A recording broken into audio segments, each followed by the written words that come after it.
Everybody else is the 99.2%. I'm going to do fine. Part of this idea was I'm going to bring a friendly voice to news. I'm not going to be the and let me tell you the latest news. It wasn't incredibly cringy is what I'm hearing. Get to it fast. Right here on the Anycast. Make it strong, make it last. Right here on the Anycast. Okay, I am here today with Erica Mandy from The NewsWorthy. Erica, how are you? I'm doing well. Thanks for having me on. How are you? I'm very well, thank you. Before we get started, who are you? How did you get here? What are you here selling? 2 minutes or less so everybody can fast forward 2 minutes and skip the sales pitch. But give us a little bit about you. Sure. I'm Erica Mandy. I am the founder and host of a daily news podcast called The NewsWorthy. And before I started that, I was a TV news reporter. Started in a small town in Missouri, worked my way up to Los Angeles, and then quit all of that to start a podcast. Awesome. How does one make the decision? Not that you haven't told this story 100 times, but how does one make the decision to say, you know what? This whole thing I thought I signed up for isn't what I want to do. Let me do this on my own. Well, I mean, one of the main reasons was because I kept hearing from people, working in news, that news was too depressing, time-consuming, biased, overwhelming. It's causing me anxiety. I'm just going to tune it out altogether because I can't handle it. And so there was part of me that just wanted to solve that problem. And then personally, I was also feeling some of that. Even working in news, I was covering tragedy every day, and it takes a toll after 10 years. And so I wanted to change that up as well, but still stay in news. And then on the side, I was seeing what was happening with podcasting. This was 7 years ago at this point, or even more so because it was before I actually launched. And I saw that podcasting was going up. It was definitely not as big as TV news yet, but I saw where the trends were going, right? And I started getting inspired about this idea that you could just listen on the go without having to watch the 5 o'clock news or stare at another screen when we're already looking at social media so much. And so I became really intrigued with the podcasting medium, in addition to trying to solve this problem of how do I help people stay informed without having all of this anxiety and annoyance, and having to commit hours upon hours every day looking at, the latest breaking news alert. Sure. Well, I think the reason it's particularly interesting, because we've had a few people on who came from either radio or television and pivoted to podcasting. But I think one of the things that makes your story unique is that you made it to the major market. Most people's stories is like, you know what, I saw there was no light at the end of the tunnel. I was going to be in third and fourth tier markets for the rest of my life. Was there something particular about LA news, or like in theory you made it? Right. And then you said, you know what? I don't want to make it anymore. Before I decided to leave, it was a very conscious, okay, my next goal, my ultimate goal was to make it to network news. So I imagined myself, okay, in 5 years, I'm on the Today Show. I'm working for CBS Evening News, right? Is that what I want still? And let me put my ego aside. Because, when you're talking to people, it gets their eyes to light up. Wow, you're, working in TV news. It sounds so interesting. At least it did, 8 years ago. And so let me put my ego aside and really ask if this is what I want still. And the answer was no. I was tired of running to the latest tragedy and knocking on doors of victims and sticking cameras in their faces. It was taking a toll on me. It was just not something I wanted to do. It wasn't the way that I had wanted to tell stories. It became something that just did not excite me anymore.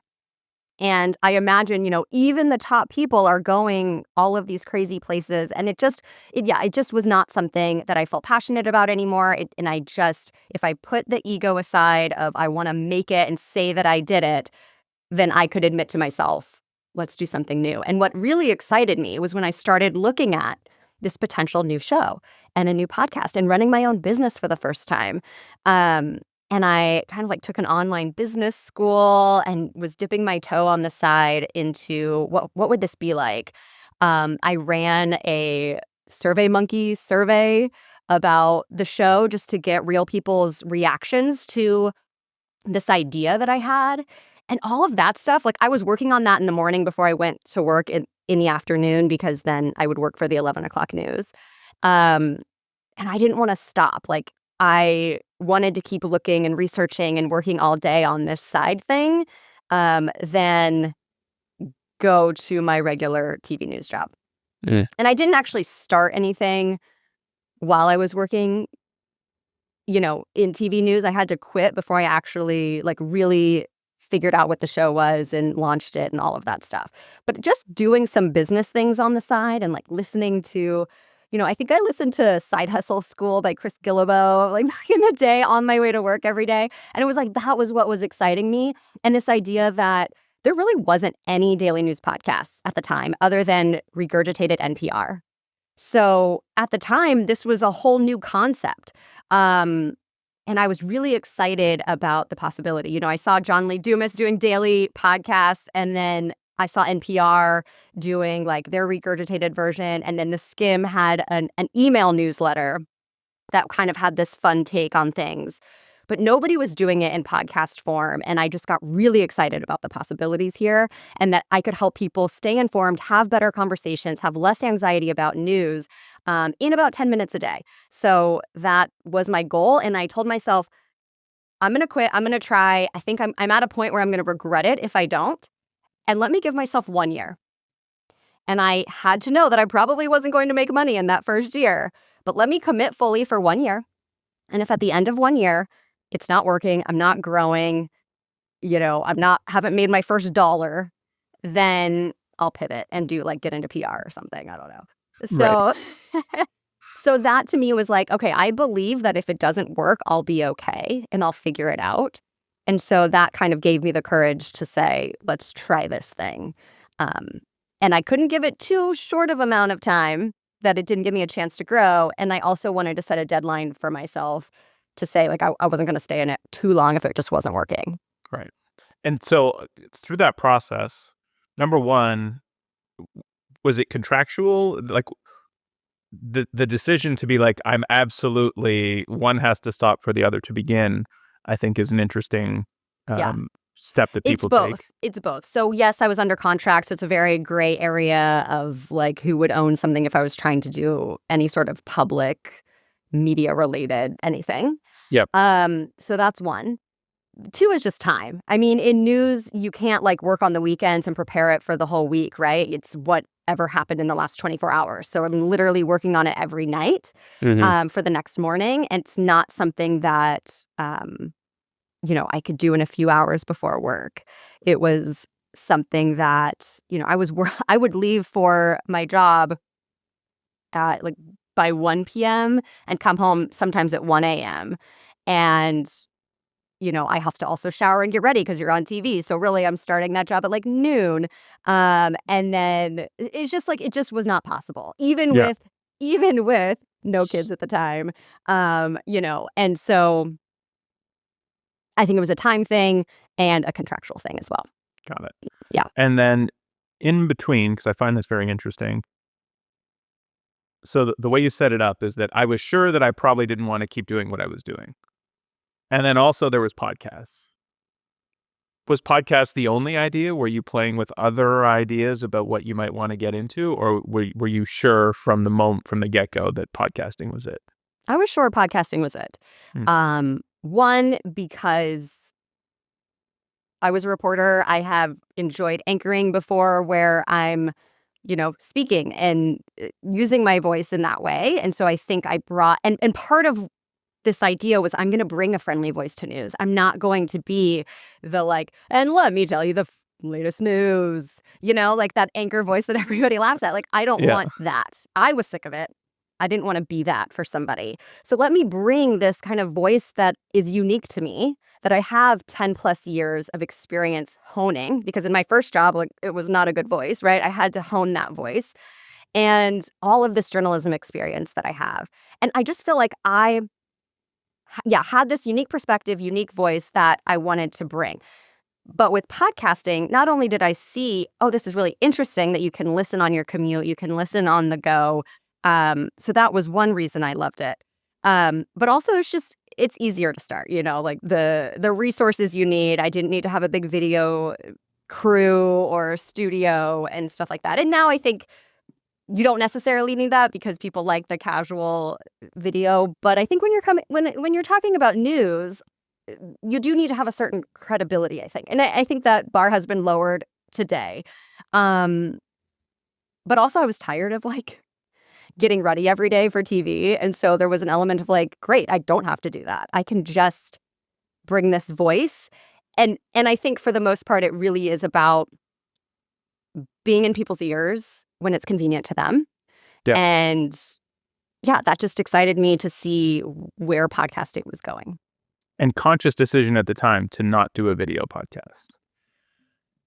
Yeah, I think that it just felt way more resource intensive at the time, especially coming from TV news. Maybe I couldn't fathom like just hopping on my iPhone, even though I think that's much more accepted now.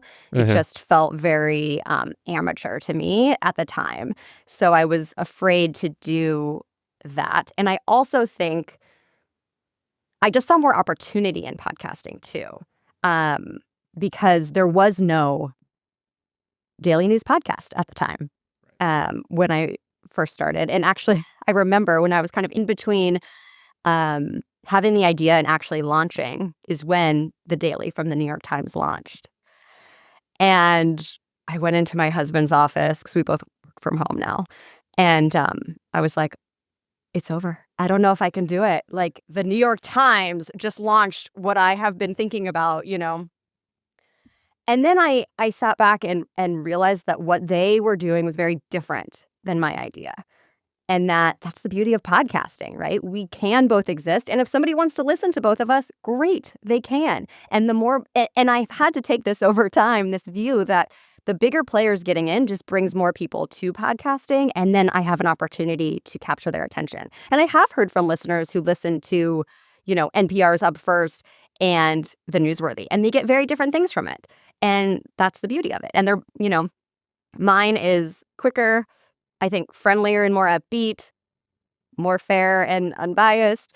And so those are all of the things that I'm bringing that other shows don't. And so I launched shortly thereafter.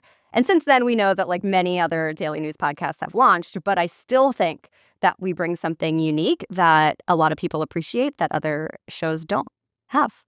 And I think you came into podcasting at an interesting time as well, because, I mean, honestly, every day that goes by, it's harder and harder to find an audience in the context of like on a percentage basis. 100%. Because the discoverability problem gets, every day there's 200 new podcasts launching. Yeah. So now but obviously like every entrepreneur has that moment of like, oh no, somebody else has the same idea as me.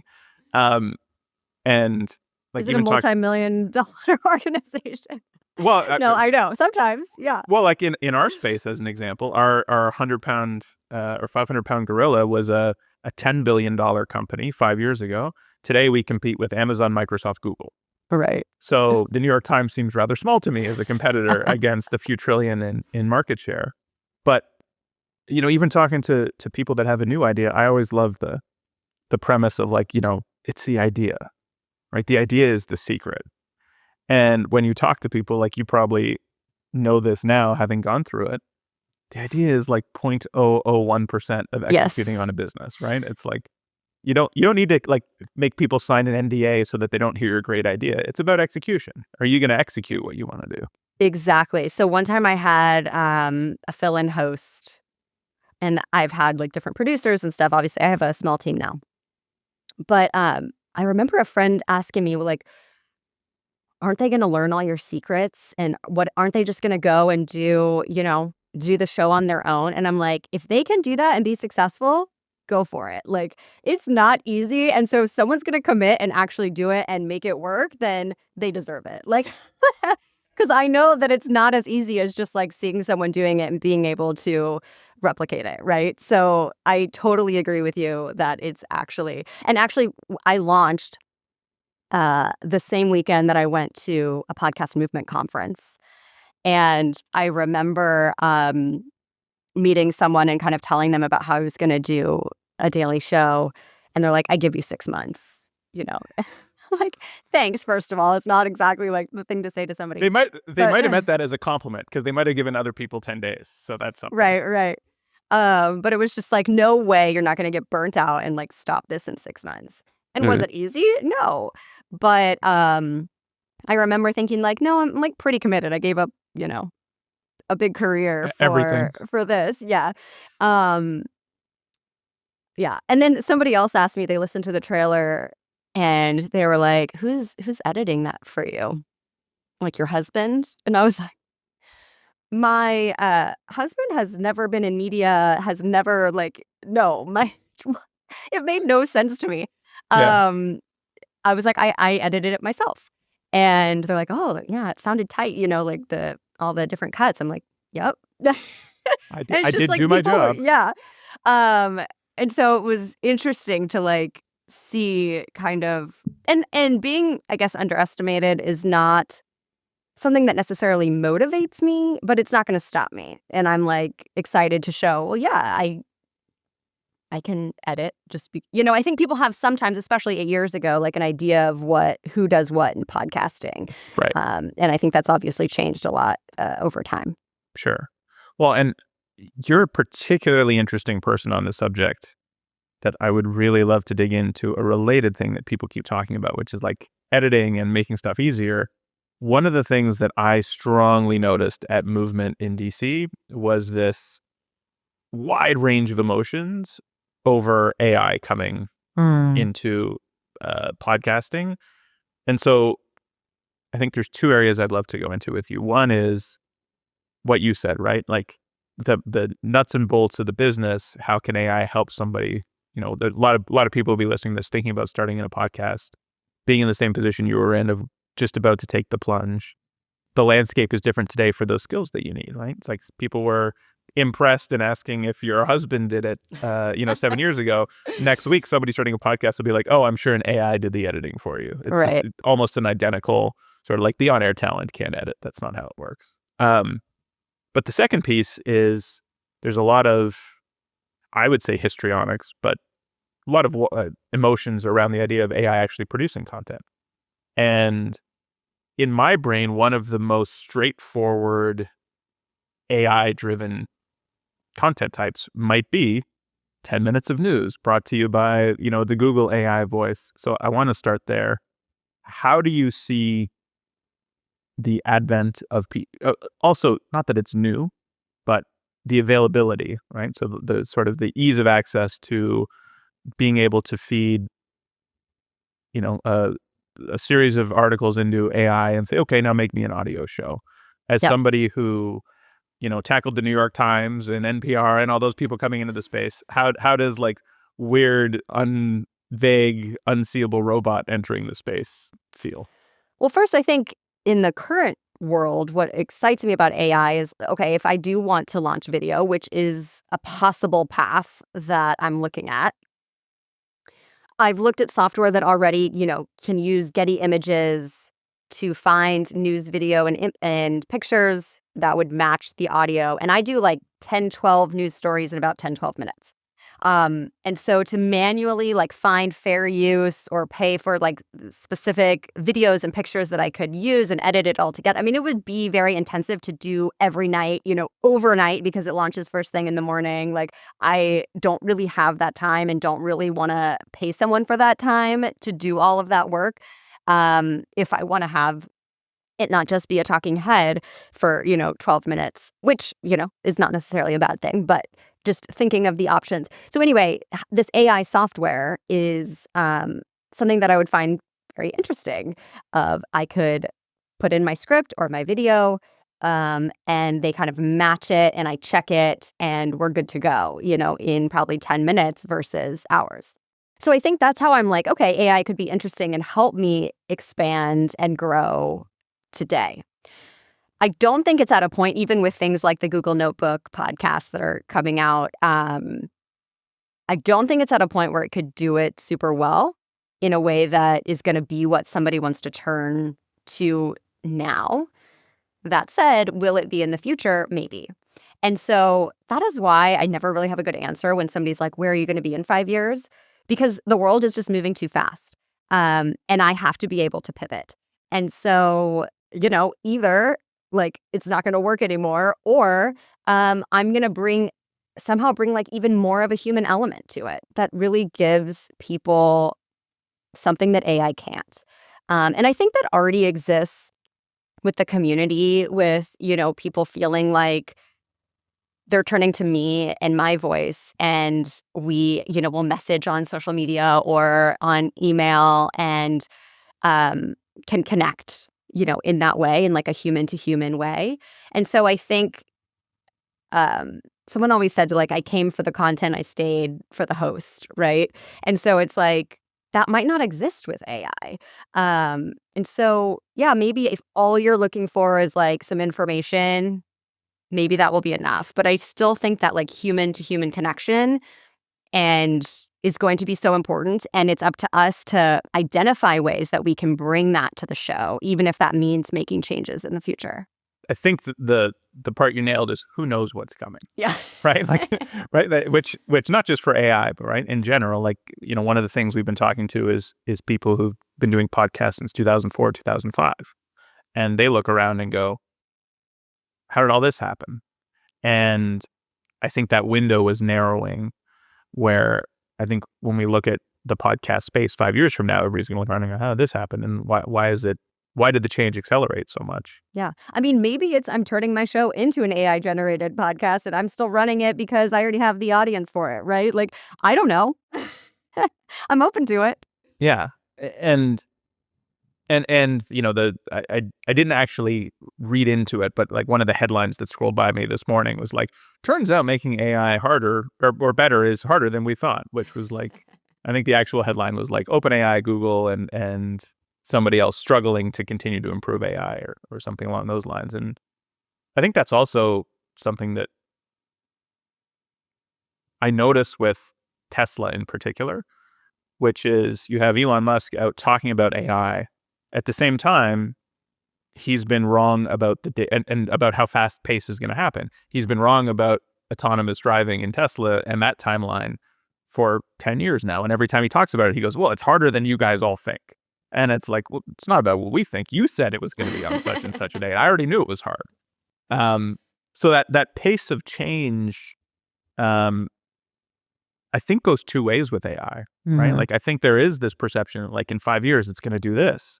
Well, it has been doing that. I mean, when we've talked to AI experts for like an interview on our show, they're like, it actually has moved faster than we expected. But I do think there's probably, it's very possible there's a limit to that. And then once to go to that next lever is a whole nother thing. So yeah, that's going to be really interesting to see. And I'm not enough of an expert in machine learning to be able to say. But yeah, it's really interesting to think about and something that we all do need to be aware of and ready for in whatever possible ways we can be. Yeah. And I think you hit on something really key, which is the community aspect of not just differentiating from AI, but also specifically what you do.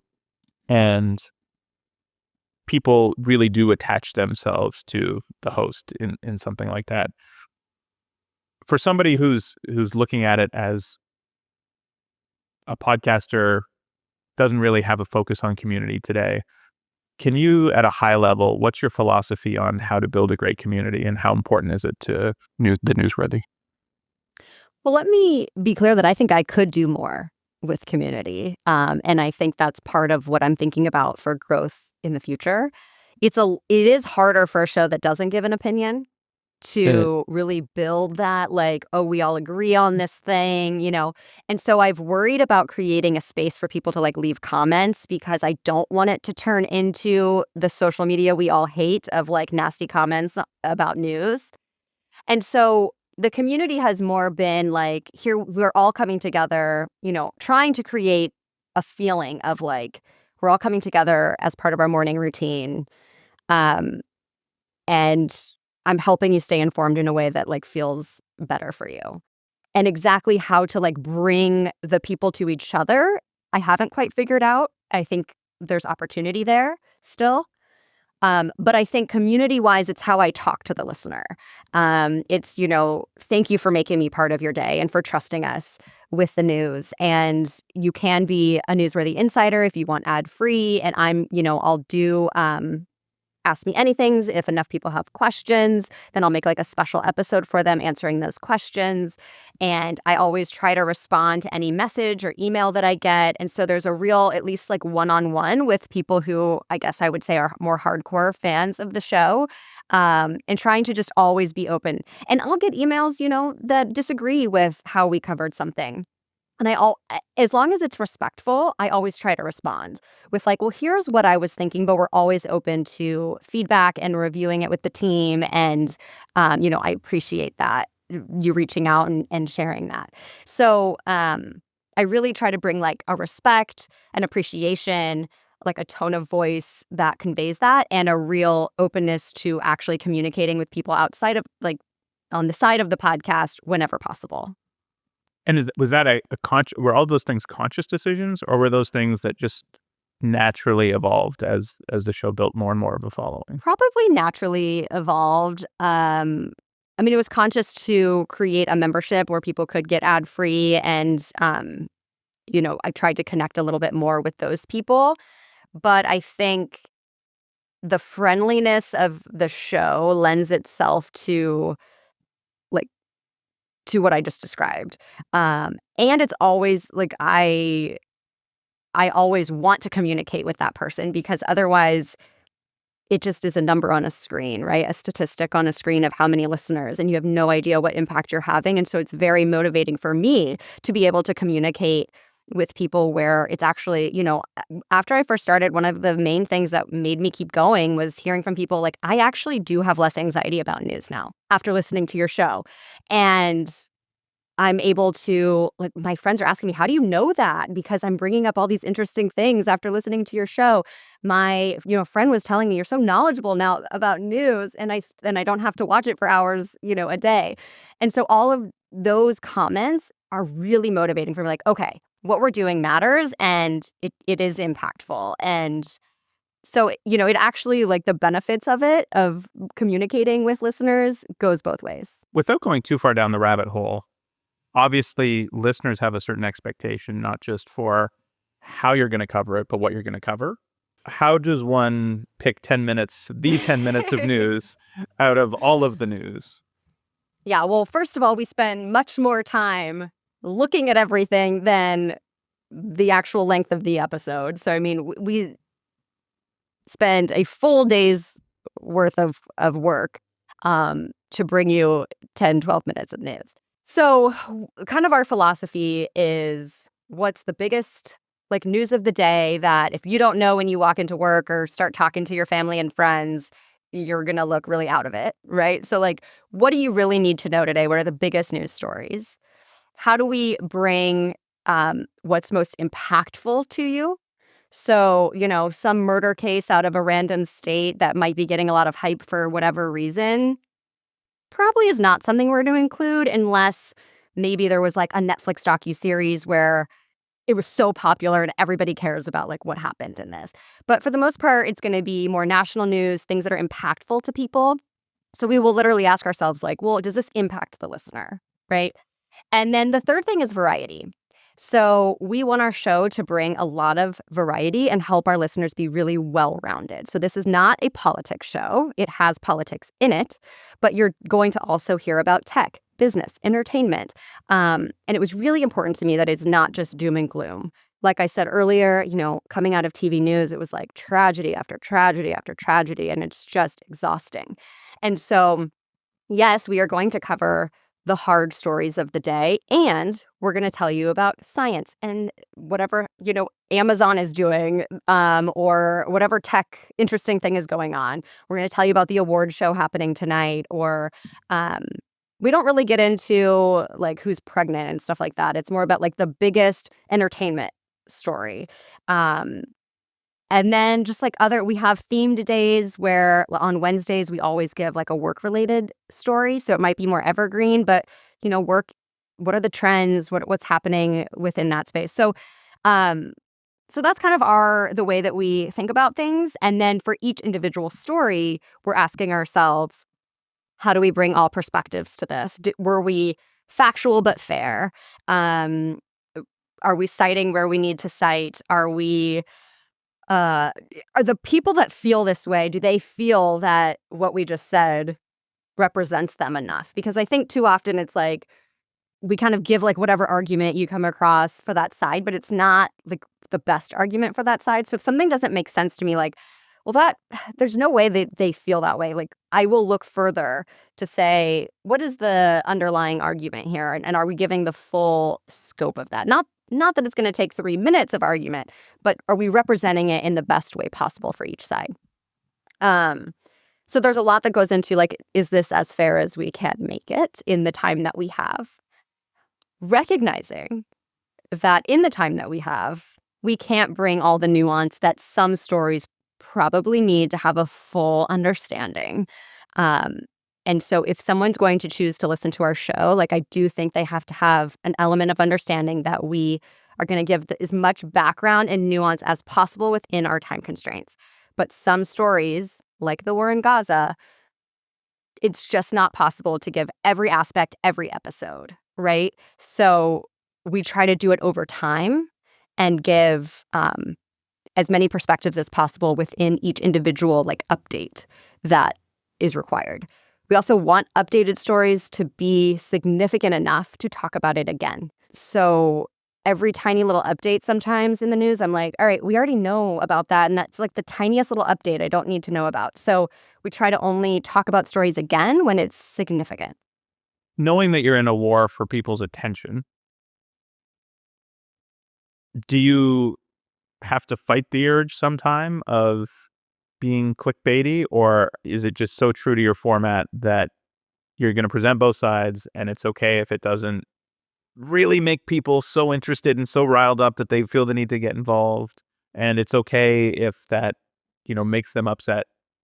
Or like, how do you balance the idea that realistically, coming from news, the reason you were working on all the stories that you didn't want to work on anymore is because upper management somewhere figured out, oh, that keeps people's attention and they will keep tuning in for that. How do you balance that? Yeah, I mean, look, we're going to be as interesting as possible within those constraints that we've given ourselves. So when we're thinking about the title, we might think about what would get somebody to click on this, but still be representative of what we're talking about. I'm not going to do some outlandish title that then isn't actually what the story is about, right? So we still try to be as interesting as possible. But no, I think social media especially has brought out the loudest, it is true. The algorithms like the loudest, most extreme, most controversial people. And I just have absolutely no interest in being that, even if it means, the show is not going to get as many eyeballs, because we try to help people get away from that. Yeah. And that is like core to our mission. And so if that means we won't be as big, then I guess that is what that means. But I hope and I think that there's enough people kind of exhausted by news and exhausted by the loud extremes that they will gravitate toward this for their daily life. Maybe they will see those things on social media, but when you're choosing to click play on a podcast, it's not just an algorithm putting something in front of you. It's a very conscious decision. So I think that's really important that people can feel like calm listening to us. Yeah. And I hope that's a benefit that over time will benefit us, even if in the moment it's not like clickbaity. Like, I remember when Howard Stern launched in Canada, and I was in high school, it was like, people who love Howard listen for 30 minutes. People who hate Howard listen for an hour and 45 minutes. So like, that's always in the back of my mind is like, if you say something controversial enough to a group of people, they will actually show up to be ready to complain about what you're going to say next. And social media just amplifies it. This is like the concerning thing about media right now, because that is true that we're having all of these very polarized news channels. And now half the country has one reality and the other half of the country has another reality based on the media that they're consuming and the algorithms that they've received based on their what they view. And so this is part of why we are a divisive country, is because of how media is trying to get people's attention through pundits and extreme views, and people are then wanting to be validated and only watching the things that make them feel good about their own views. And so I knew I was right. and so this is part of the problem. And so we at least try to be, a place where people can come. I mean, I got a message from one listener that just meant so much to me that it's like I don't remember if she said husband or boyfriend or whatever, but we have different views politically, like not extreme, but, enough. And we can both listen to your show without starting an argument. And it was like, good, like you can listen to something and then you can talk about some of the issues without it feeling like you have to defend your side because of what somebody said. Yeah, as somebody Canadian watching the way U.S. media works, it's interesting, but like as somebody who's zoomed up, to me it seems very obvious that it has nothing to do with anything other than that's what the economic incentives are. Like, Yeah, sure. If a right-wing network could make more money saying left-wing things, they would say it in a heartbeat. Well, it's the same way that politicians make a name for themselves by saying outlandish things, right? Right. So it's harder for a politician who's more moderate to say, like, let's come. It's harder for them to get attention. Right. And so I think my hope is that people, when I first launched, I often cited Pew Research that found 2/3 of Americans were burnt out by the news. And then they did, so that was in 2017. And then I think they did another similar one maybe in 2019 or 2020. And it was the same thing. Yeah. And so I feel like let me be a place for people to come when they are exhausted and burnt out by the news. And I think that is a large number of people, even if we get sucked into it. If you're choosing to press play for 10 minutes in your morning routine, like I hope that I can be a calm, neutral place to just get what's going on. And I think it's very important as somebody who, like I said, worked in news and tragedy to not like sit there for hours watching tragedy and horror because it really takes a toll. Or watching people argue all the time. Like stay informed, know what's going on, and then take action if you need and move on with your day. Like what can you do? And then move on with your day because we all have lives we need to live, Yes. How many episodes have you released now? Oh my gosh, I'd have to look. Ballpark. Definitely over 1,000. Yeah. When was the last time you watched episode 1? Or listened to episode 1, I should say. What did I do that? I mean, it was probably like a year ago or something because I did, for some reason I was going through, I was looking for an old episode or something and I was like, and I went into my Libsyn and I realized that I could search all the way, to 2017 and I listened to it and that was funny. Yeah, it's funny to listen back. It really has evolved over the 7 years to be much, I think, more thorough and maybe even professional. But I still think it was, it was good for where I was at the time and kind of experimenting. And yeah, it was kind of funny. It's actually making me want to go back and listen again. I guess it was probably like a year or two ago maybe that I listened to it. So but it wasn't incredibly cringy is what I'm hearing. Maybe. It wasn't incredibly cringy because I did have 10 years already. Like when I go back and watch my first like live video on TV news, I remember like my hands were shaking and my voice was cracking, I was right out of college. So that's more cringy than when I started a podcast and already had, 10 years of on-air experience. But yeah, so we've all been there when it's like your first thing. I actually did some trial runs for family and friends before I launched because I wanted their feedback. I wanted to practice how it would be putting the news together. And it's like I couldn't do it in advance, right? Because you have to do it the day of if it's going to be the news for the next day. So I did like a week of trials before I actually put something out to the public. I feel like almost everybody could benefit by doing that. Yeah. I'm surprised See, like, more where do people you don't have do that. hiccups? Get some feedback of people that will be honest with you. Yeah, I think it's really beneficial. I'd love to pick your brain a little bit on the business side of things. Yeah. obviously, similarly, if you look back to, day one's business ops, also probably equally cringy compared to today. There was no business. I wasn't making money. There you go. What's been the biggest, you mentioned you were preparing yourself and listening to podcasts and taking a course for starting a business. What was the biggest, for you, the biggest distinction between the theory of it and the practice of it? The mental game, like the roller coaster that is launching a business. I remember, like, it was just, there was so much doubt of, like, is this ever going to work? And that, and I had to decide, like, why am I wasting my time and energy worrying if I'm not going to just quit tomorrow, right? Like, I knew I didn't want to quit. And so why am I sitting here, like, worrying about it? Because that's tiring and it's taking away from the show. And so I had to remind myself many times, like, I have my deadline, right? I told myself I'm giving myself a 1 year, and I'm not. So, like, don't waste time in that 1 year wondering and worrying. And so it was just, I had the benefit of, like, having a deadline every day.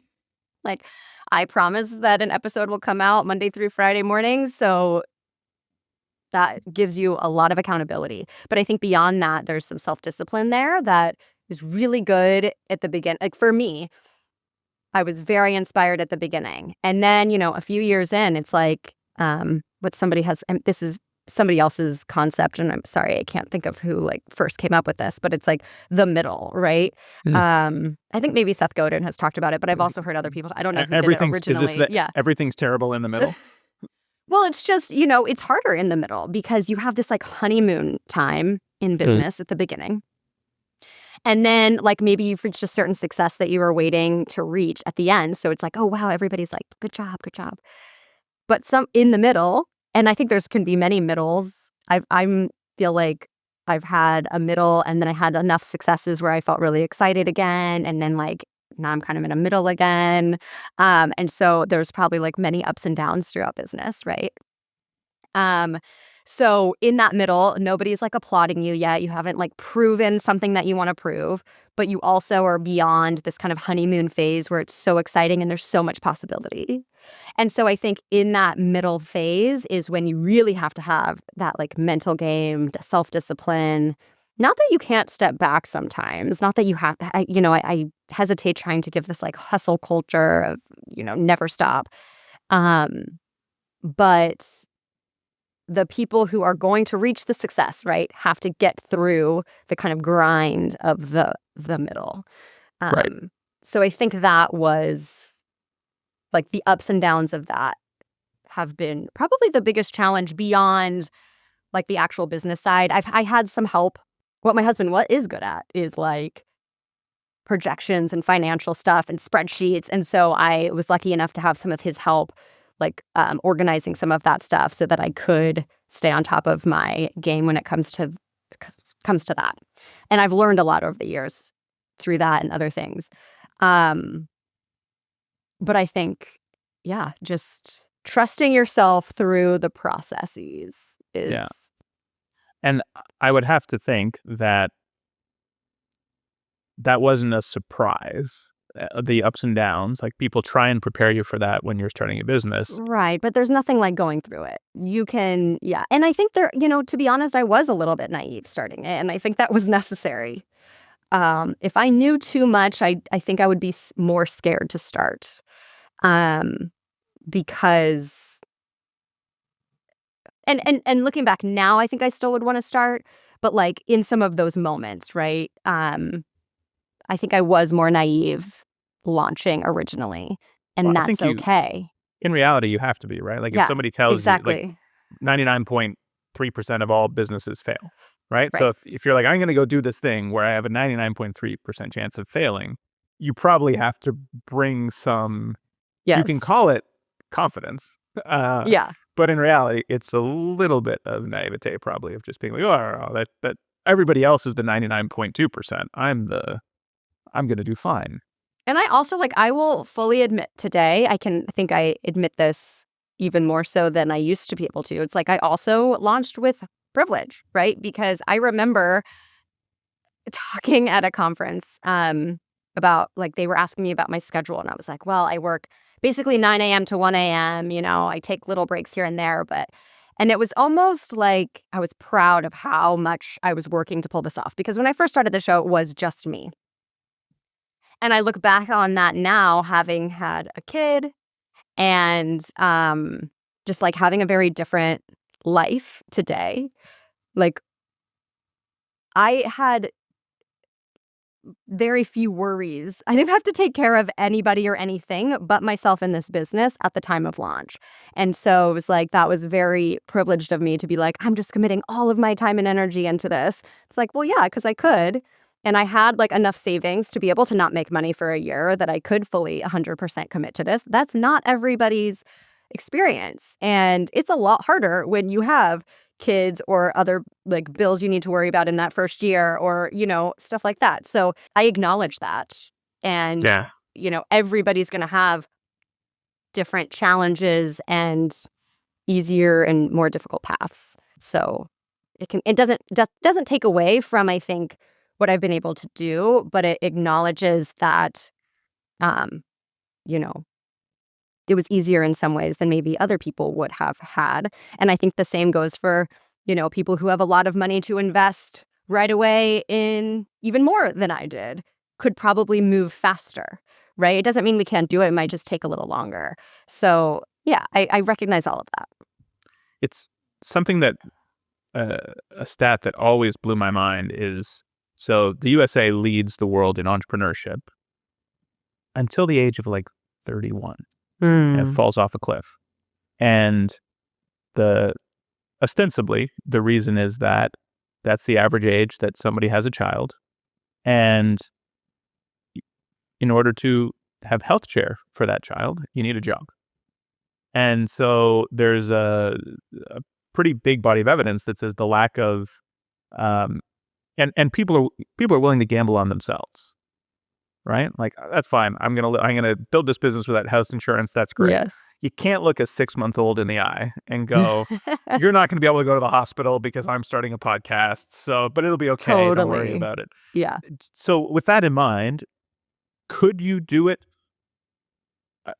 Let's concede that you couldn't do it the same way, raising a child, because life is just different. Do you see yourself being able to find other ways to have built the show if you started it, say, with a 18-month-old at home? I would have needed more help from the beginning to be the parent that I want to be. Not that I can't spend time working, but like I said, when I was doing the show myself and trying to figure out how to make money and all of those things, I was working all day and night, basically. So now, thankfully, I have a great, small but great team.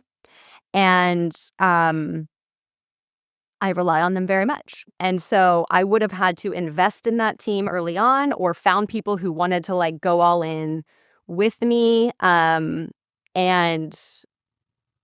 I just wouldn't have the same amount of time to commit to those early days that I needed when I chose to launch the show. So if I had the team from the beginning, even maybe a co-founder or something, which would have been nice regardless, looking back. But yeah, I think that would have been more doable maybe. But yeah, it definitely would be harder. Just time-wise, in addition to money, which is also definitely an aspect that comes into play more, not only for their health insurance, but all of the expenses that comes along with having a kid. So, yeah. Yeah, I mean, I know it's at least quadruply hard being mom, but having been dad, I mean, that's the immediate thing that any semblance of the idea that I think hustle culture was good is gone. Goes away as soon as you are not able to hustle yourself. And so I think everybody gets a good perspective on that. I think when life happens, it's not just kids, but when when life Very happens, true. Very true. um, There's other things too. yeah, all of a sudden the whole like, oh, nose to the grind, like this is how you build a business. It's like, wow, there's other ways to build a business. Let's slow down here. I actually just saw an article in TechCrunch the other day, and I don't know who it was, but it was somebody who sold a company for like $1 billion. And I probably should know who it is. I don't know. But the whole article was about how they think it actually is the best thing an entrepreneur can do for themselves is to keep their mental health good. And it doesn't mean they're not going to work hard, but like all of these hacks of how to be like the most productive and all of these things, like it's kind of a waste of time. Like just do the thing and take care of yourself. And that's how you're going to be sustainable. And I just am like, thank you for saying that and showing that you can do it that way and still be successful. Yeah, and I say this as somebody who, like, I remember my first startup. I was a kid and slept in my office. Like, we were at the office 19 hours a day and like absolute craziness. Mm-hmm. And again, in the moment, you're like, this is how you do it. But like, Yes. zoomed out, like, was I really making great decisions at hour 17? Like, was Right. the output produced really that Right. good? And I think that's like the biology of it, right? Like, not just humans, every mammal species for sure is like hunt, rest. It's not hunt, Right. hunt. If you do that, you starve. And it doesn't mean if you take a moment that you don't have a good work ethic. Right? Yeah. Yeah. It's recognizing that, like, how do I actually produce output? Or how do I delegate, which is also very important as you grow a business, right? Like when Yeah. it is small, you can pull it off with some of that. But as you get bigger, you do need to be able to delegate to stay up with everything that's happening with your business and create something that, again, is sustainable. It was one of those things like, I mean, same with TV news. It's like I can do something a certain way for so long, but Yep. at a certain point, you're going to get burnt out and you have to make a change. So, and I hired people at that point, like, I cannot do this anymore. I have to hire, even if I'm not making a huge profit yet. Not that I make a huge profit, but like, yeah, I was like, I'm either going to hire or I'm going to burn out and shut the whole thing down. And I think what people don't understand, especially if they haven't been an entrepreneur, but also if you've if you've never been an entrepreneur or you've only been an entrepreneur, I think there's a ground level truth when it's your business that, like, everybody you hire, they're doing a job that you used to do. Mm-hmm. Right? So like everybody you hire, you're replacing yourself. And there's a certain amount of challenge you have delegating those things because you know how they were done. You either thought you did them poorly or great, but regardless, you were responsible for them. The buck stopped with you, and now you have to let go of that. I would imagine that it's a lot harder for you, even great delegators, but it's a lot harder for you to delegate something in your business than when you show up at the newsroom and like, oh, that's somebody else's job. Cool. I don't have to pay attention to that anymore. That's not my job. Yes. So when it comes to certain things, it's like, okay, certain things that I don't have to say with my voice, then it's been challenging, but like we figured out and I've found really good people and it's worked out. When I hire producers to write things that I'm going to say with my voice, it is challenging because, one, we have weird hours, but it also, at least in the beginning, I have one full-time person and then one part-time person that actually helps with the content of the show now. But at the beginning, it was only part-time people. We have weird hours. It's freelance. And so it's not like you're getting like the best of the best journalists at the beginning. I have a great team members now that I'm very happy to have on the show. But, I was hiring people that were less experienced than me because I would still review and fact check and all of those things. But man, it was a grind finding the right people to help write content that I didn't have to just fix every time. Because at the end of the day, the content of the show is what was going to make or break us. It was my voice, so people assumed it came from me. It wasn't like, as you said, somebody else's job and they are held responsible for that. And we went through a lot of different producers until we found the right ones. And I'm actually somebody I worked with in TV news who stayed a friend over the years. We worked together in a small town in Missouri.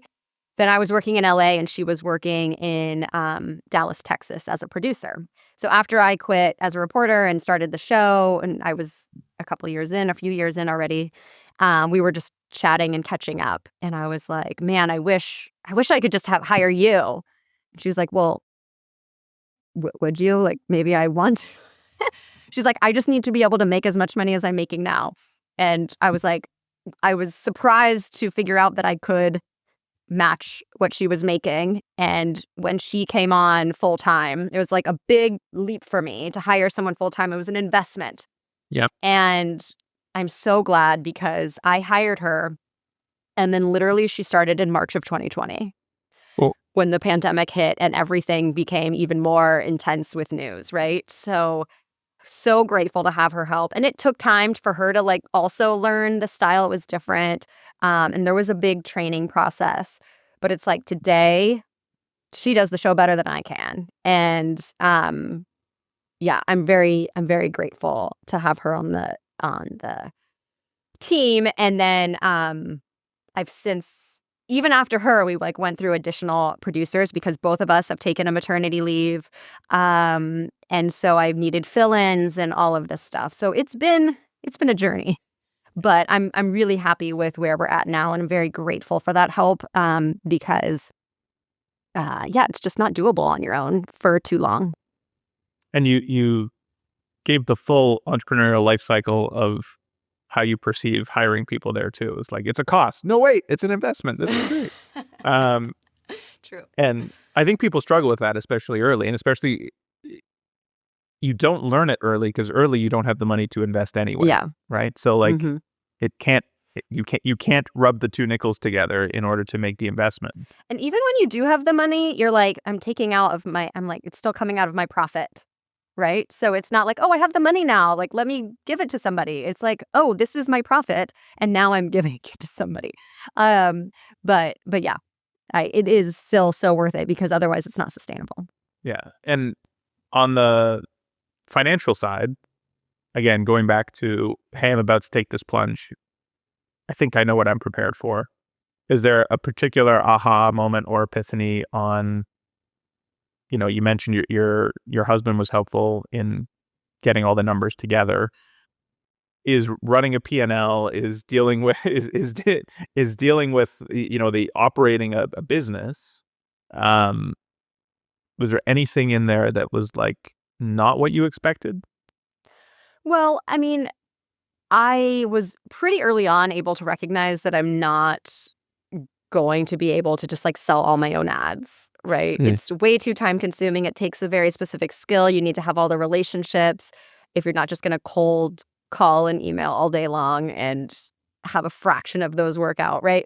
And so I signed up with an ad agency pretty quickly. And then they were interested in the growth that I was seeing, and went exclusive with them, got like a pretty good deal with them. And I've been with them since because they continue to give me the best deal out of other ad agencies. And they've done a pretty good job of filling all of my ad spots. And so, we've grown together. And I was able to kind of not, obviously they take some of the money that I make, but they don't make money unless I'm making money. And I was able to kind of hand off all of that stress of like finding ads to them for the most part. Now we communicate a lot. I approve all of the ads that or all the partners that I work with, and I still come up with all of the ads that I put in there, and I keep them. If I see that I have a lot of open spots coming up, I stay on them about it.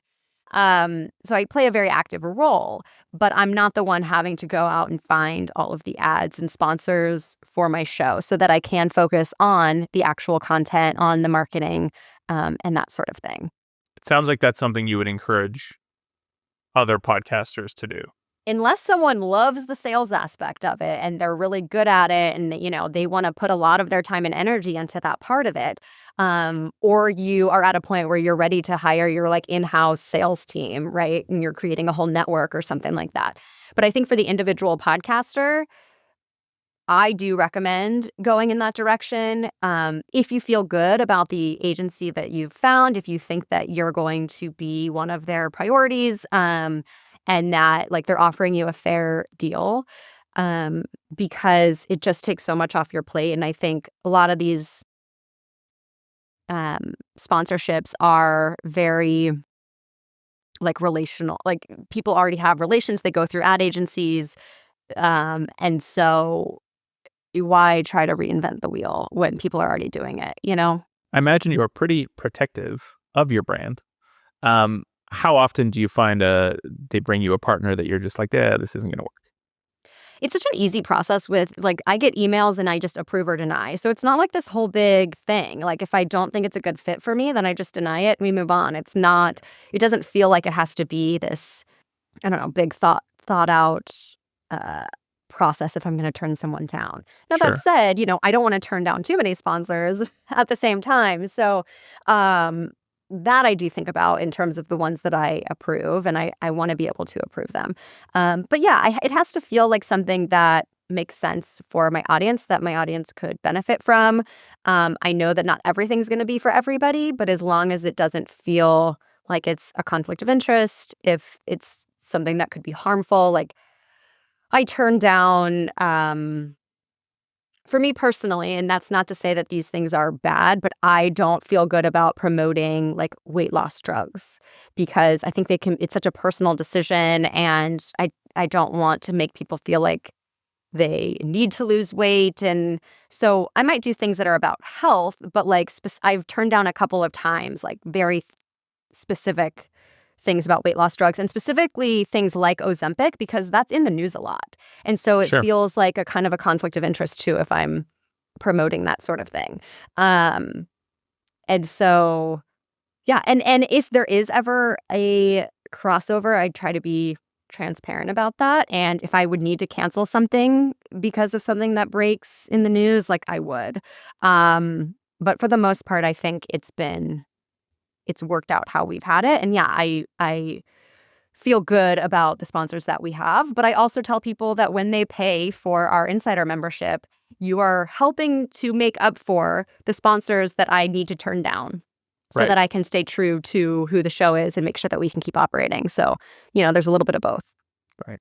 So you've got a revenue engine, you've got a team. Most obvious question that comes to mind for me anytime I talk to somebody who only has one show, but has the machinery. How much longer is it only one show that you're doing, and what are you excited to work on? It's such a good question and something I've been grappling with for a long time. I mean, I've thought a lot about what direction would I go in, but I think, having a team that works on something that is, you're working on it every day again. Like it's not, if I were to do another show, I think it would have to be, I would have to think long and hard about doing something that is not more evergreen, because it is so intensive to do something that you cannot prepare in advance. I could go down the route of doing my type of show for a lot of different verticals, right? Or specific niches. But that would be pretty much hiring a team to do what we do for all of those different things. And that's not out of the question, but it is much more intense and resource heavy, right? And you have to find people who are willing to put in that type of work. And I care about the quality and accuracy and all of those things. I can't just like hire someone and be like, all right, go for it. It's like I'd have to make sure that it's representing the brand that I've worked hard to create and the reputation, right? For trust. And then I've thought about doing things completely about a different topic. And I ultimately, up until this point, have been like, well, let me just focus on how to continue to grow the thing that I've already built. Yep. And maybe it's expanding. Like I said, I've thought about, obviously YouTube is still growing, and the opportunity for podcasting within video is interesting right now. So I've thought about, what if I just expand what I'm doing into video or in some other way? You would need a wall of TVs behind you because it's not news without a wall of TVs behind you. I also have like Sundays available still. Right now we have Monday through Friday news roundups, and then I do an interview segment on Saturdays that I do prepare a little bit in advance. And so I'm like, well, what could we do on Sundays that would still be interesting that I could maybe prepare during the week? So, to be honest with you, I haven't quite figured it out. But there are a lot of possibilities that I'm excited to think about for 2025. Okay. Well, I'm going to put a gun to your head then. If you remove the logistics, Oh, okay. That's a big deal. no restrictions, what would you be as passionate to want to put out into the world as the news? Like something different than the news. So not Yeah. just like expanding on what we're doing or like doing different versions of it, but what else would I be?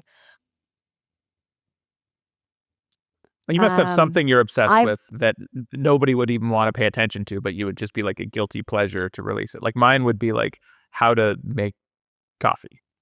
I'm obsessed with making a better cup of coffee, and then I ruin it with cream and Splenda and all kinds of bad stuff. But Literally what I was thinking about in the shower yesterday was like, I want to talk about all the conflicting information about parenting. Ooh. I'm a researcher, right? Like I research news. I have and so when I became a parent, I researched a lot. And that was information overload because everything conflicts with each other. If your algorithm becomes experts saying opposite things, and it's maddening and overwhelming, and you want to do what's best for your child, and then you're like, but I don't know what's best because these two different like credentialed experts are saying literally opposite things. Yeah. And the research is inconclusive about XYZ, and but I'm also not getting any sleep and all of these things. And so yeah, I mean, I think something about parenting has been kind of something that keeps coming up for me of like, how can I be real about it? How can we talk about that? I also think I've thought a lot about, how could I create a space for creators to be real about some of these things. When I was a journalist, I got out of TV news specifically. I didn't realize like the full impact it had on me until after I was out of it, from like, again, talking about tragedy, looking at someone's worst case scenario every single day and like being 1 foot away from these like tragic things and the victims that dealt with it. And so I think a lot of creators, whether that's journalists or people trying to like do the best, latest YouTube thing that's going to get all the views. I mean, I think there is like a mental health aspect to all of that I'm interested in. But yeah, so I do think those things interest me. But I don't know exactly what that would look like as a show. Interesting. Stay tuned. Yeah. It might be that. It might be none of that. Yeah. But I think when it comes to like the brand that I've already built, I think I've had people reach out to me like, let's do a sports version. Let's do a, tech only version. And I think let's do a city specific version, more like franchise style. And so all of those things are interesting and not something that I've totally closed the door on, but yeah, it would take a lot of planning and resources that I have to decide if that's something I want to do. Sure. Okay. I have one really self-indulgent question for you, for myself, which is, in that case, what is your number one parenting tip for another parent? Okay. Research and then trust yourself. Because at the end of the day, you do just have to go with what you think is best. Yep. And every kid is different. Like, just because someone else it's going this way or they recommend that thing, like it might be totally different for your child. Just like all of us are different parents and people, every kid is intrinsically different. Sure. And I would love to ask a good question about what's changing in the world of your podcast, but you have such a very specific, like, what's going to be the news in 2025? So maybe that's more of a question about